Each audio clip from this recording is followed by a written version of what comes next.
What was it like to grow up in Harlem? And where did you go to elementary school? PS 24, and that was 100 and let's see, 137, 134th Street, Hmm. and between Fifth and Madison Avenue. And you went to an all black school in Yeah, Harlem. yeah. Well, that was in Harlem. That's all they had. Had. That was it. And I remember, among other things, I won a medal there, Mm, and it was from the Daughters of the American Revolution, of all people. of all people.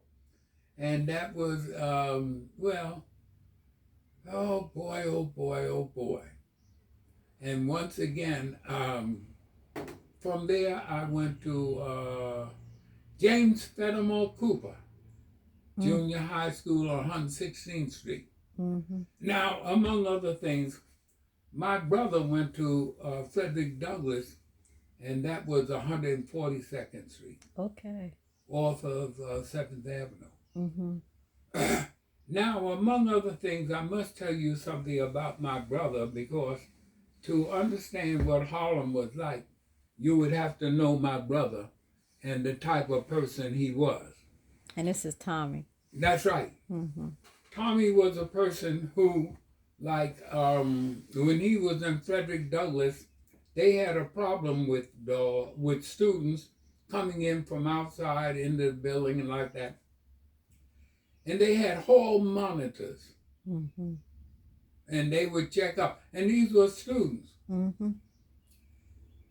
My brother was a hall monitor, and before long, before he graduated, he was made the head monitor. Mm. Now, when he went up to DeWitt Clinton, they had this problem of, well, the black folks were considered the guerrillas in the neighborhood and the guerrillas in the school. In other words, they would rob people, and there was a walk from the train station to the school itself.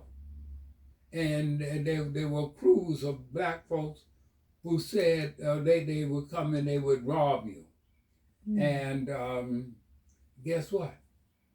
They made him head of the monitors at DeWitt Clinton High School, and he cut back on. Or he seemed to have been effective in cutting back as far as the gangsters, and have their thing. And then, among other things, in Harlem, wherein he helped organize a group called the Romas. Mm. And this was a group, and like on 127th Street, there was the upper half of the block and the lower half of the block. And we lived in the lower half of the block, and he organized from the lower half of the block, Mm-hmm. and they had a bicycle club that was called the Romas, and I was their mascot. Wow. And then the Romas, we got shirts with Romas on it, and when we got that, the other side of the block came down and said, well, you got to give us your shirts. In other words, they were going to take away the shirts from you, and one or two people, and he told them no. They said, well, you know what that means? You got to fight.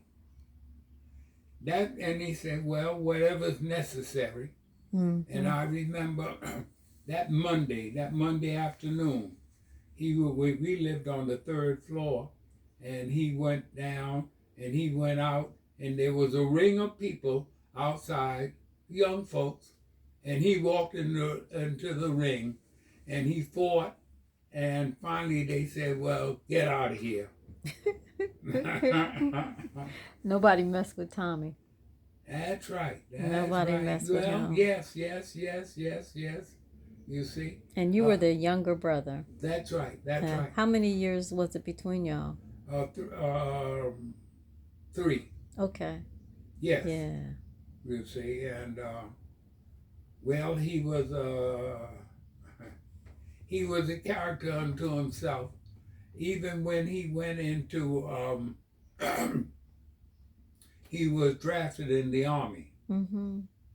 Oh, first he went to the armory in Harlem. Mm-hmm. And in little or no time, they made him into a corporal. Wow. And matter of fact, I got a picture of him being a corporal.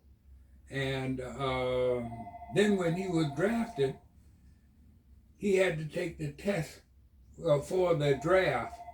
And they made him take the test 2 or 3 times. They said, oh, wow.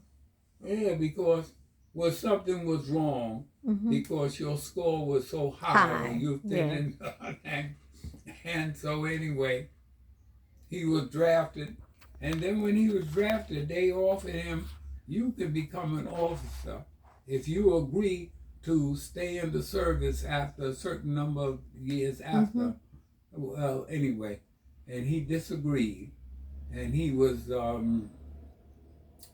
put into the medical corps Mm-hmm. in Texas.